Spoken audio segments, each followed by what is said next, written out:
निकल जाए यहाँ से, न तो बेटी की तेरहवीं के साथ साथ मातारी के भी लाश जली। दोस्तों फाइनली आप लोग के बीच में आ चुका है कन्यादान 2। जी हाँ, माही श्रीवास्तव और बहुत सारे इसमें एक्टर हैं, जैसे सुशील सिंह इसमें बाप बने हुए हैं और हीरो भी हैं। और इसमें माही श्रीवास्तव है, तनुश्री है, मणि भट्टाचार्य है। तो समझ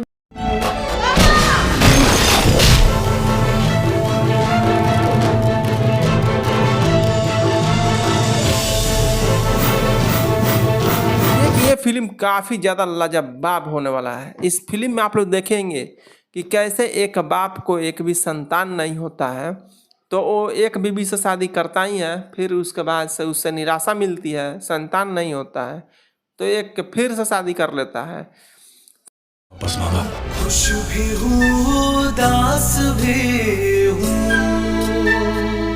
अपन वसीयत बदल दी, हमके कुछ ना चाहिए, आप हमरा पास बानी, यही काफी बा। तनुश्री से, और तनुश्री से शादी करने के बाद मणि भट्टाचार्य से संतान नहीं हुआ तो तनुश्री से कर लेता है। तनुश्री से भी मनमुटाव होने लगता है, उससे भी संतान नहीं होता है, तो एक और लड़की से शादी कर लेता है। तो उस समय वो बहुत ही ज़्यादा व्याकुल हो जाती हैं लोग, और दोनों अपने पति से इल्ज़ाम लगाने लगती है लोग कि आप ऐसा क्यों कर रहे हैं। तो उन दोनों का सिंदूर पोंछ करके तीसरका से शादी कर लेता है।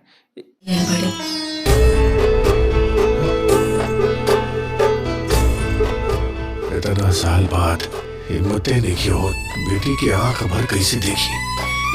मतलब हमने बहुत ही मतलब इसमें रुलाई वाला फिल्म है, आप लोग देखेंगे तो बहुत ही ज़्यादा रोएंगे, क्योंकि इस फिल्म में तीन एक ही आदमी रहता है, तीन बीवियाँ रख लेता है, और जैसे ही वो तीसरा शादी करता है उससे भी कुछ भी नहीं होता है। लेकिन संयोग माना ये कि जो बीच वाली जो शादी किया रहता है तनुश्री से, वो गर्भवती हो जाती है और पेट से रहती है। के भाग चमकारी बुआ जी,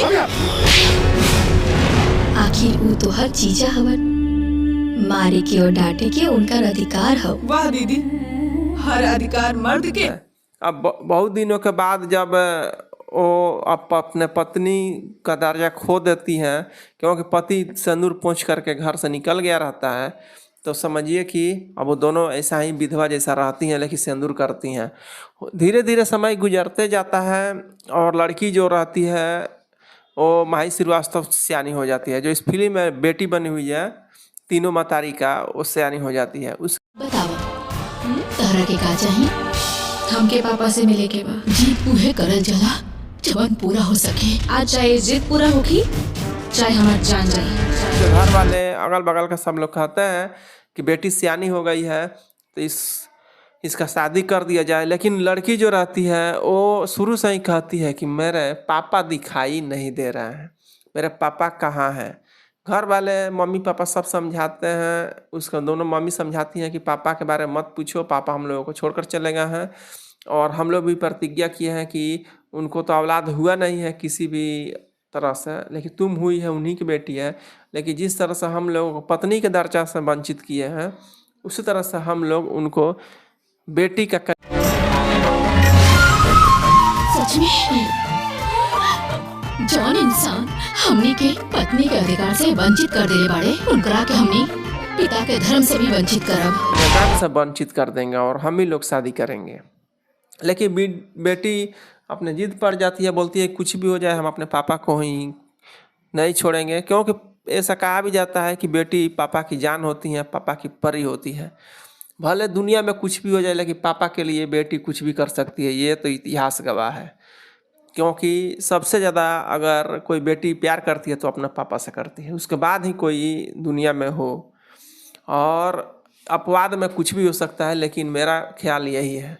तो जो इसमें हीरोइन है, जो माही श्रीवास्तव चली जाती है अपने पापा के पास, तो उसके घर वाले फ़ोन कर देते हैं, दादी उसके बाबा की गई है पोती तुमसे मिलने। तो बोलती है छोटी वाली सबसे कि कोई बात नहीं, वो भी मेरी बेटी के समान है, भेज दीजिए। और आती है तो उसको ले करके रख लेते हैं लोग। आज से हम लोगन के पत्नी के अधिकार से मुक्त करता नहीं। और इस तरह से काफ़ी मस्त मतलब यहाँ पर सीन क्रिएट होता है और दोनों गले मिलकर रोने लगते हैं। बाप के पास जब वो बेटी आती है तो बाप नज़र नहीं मिला पाता है, बोलता है कि हम छोटी से बच्ची को आज तक देखे नहीं है, किस तरह से पली पोसी बड़ी हुई और मुझे आत्मग्लानि महसूस हो रहा है, मैं अपने बेटी को किस नज़रों से देखूं। बाप अपने बेटी को नज़र से नहीं देख पा रहा है, गर्दन घुमा कर रखता है। धीरे धीरे 2-3 दिन के बाद धीरे धीरे बेटी पैर पर गिर कर सुसुक सुसुक कर रोने लगती है। तब जा कर के बेटी को बाप देखता है, उसके बाद बोलता है तो गले लगा लेता है, बोलती है कि मुझे माफ़ कर दो बेटी, मैंने कोई ऐसा गलती नहीं किया, लेकिन तुम अनाथ जैसे पली पड़ी है, मेरे को अब अच्छा नहीं लग रहा है, इसीलिए मैं रो रहा हूँ।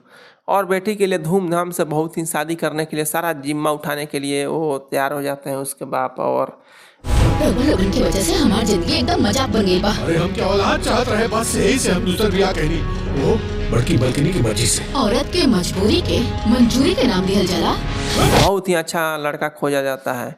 लड़का तो बहुत ही अच्छा मिलता है, लेकिन वो उसके घर वाले काफ़ी लालची मिल जाते हैं और वो कहते हैं कि एक एक बेटी है, जितना भी धन दौलत है सबका वसीयतनामा कर दीजिए और हम लोगों को अपना बेटी का जायदाद मेरे बेटे के नाम से लिख दीजिए, तब हम लोग शादी करेंगे। बोलते हैं कि ठीक है, मेरे को कुछ भी दिक्कत नहीं है, मैं जब तक जीवित हूँ और मेरे को कुछ भी खुदा ना खास नहीं होता, मैं अपने आप ही ईश्वरीय मौत से मरूंगा, तभी तुम लोगों का संपत्ति होगा, नहीं तो नहीं होगा। और इस तरह से वो क्या करते हैं कि वसीयतनामा में लिख देते हैं कि शादी मेरा बेटी का हो जाए। और यहाँ पर तीनों माँ आती हैं, तीनों माँ आकर के शादी में शरीक होती हैं, शादी अच्छा से हो जाता है। लेकिन जैसे ही वसीयतनामा में ऐसे ही कह देते हैं तो सोचते हैं लोग कि ऐसा करते हैं कि इसको मार देते हैं बुढ़वा को, और बेटी तो अपने आप ही चंगुल में आ ही गई है तो सब संपत्ति हो ही जाएगा। तब तक छत पर से एक बहुत बड़ा गमला गिरा देते हैं लोग। तब तक बाप को न लग कर के पीछे से बेटी रहती है माही श्रीवास्तव, जिसका कन्यादान दिए रहते हैं लोग, उसके ऊपर गमला गिर जाता है, जिससे कि उसका तत्काल ही सीढ़ी पर मौत हो जाता है। और इस तरह से तीनों माँ विधवा हो जाती हैं। तीनों माँ बहुत ही व्याकुल हो जाती हैं अपनी बेटी के लिए और व्याकुल होकर के पूरी तरह से वो रोने बिलखने लगती हैं। अब यहाँ पर अपने ही पति देव पर आलझन लगा देती हैं कि यही मेरा बेटी का हत्यारा है, 13वीं पर आया है और इसको हम लोग देखने को नहीं मानती हैं, मेरा बेटी ला कर दो। इस तरह से सभी चिल्लाने लगती हैं। लेकिन क्या करे, गम में ही आदमी कुछ नहीं बोलता है, अगर बोलता है तो भी वो टूट ही गया रहता है। इस तरह से इस फिल्म में आप लोग रुलाई के सिवा कुछ नहीं देख सकते। ये फिल्म कुल मिला जुला कर बहुत ही गमहीन और बहुत ही शिक्षा देने वाला फिल्म है और बेटी के कन्यादान टू सुपर डुपर हिट फिल्मों में से एक है। अगर आप लोग इस फिल्म को देखेंगे तो बहुत ही ज़्यादा रुलाई आएगी और आप लोग खूब प्यार दुलार इस फिल्म को देखिए, क्योंकि ये फिल्म टॉप लेवल में जाने वाला है। आप लोगों को बहुत जल्दी से टीवी पर चलाया जाएगा और सिनेमाघरों में लगाया जाएगा, तो आप लोग खूब प्यार दुलार दीजिए। आशा करते हैं कि आप लोगों को वीडियो पसंद आया हो तो लाइक और चैनल को सब्सक्राइब जरूर कर लीजिए।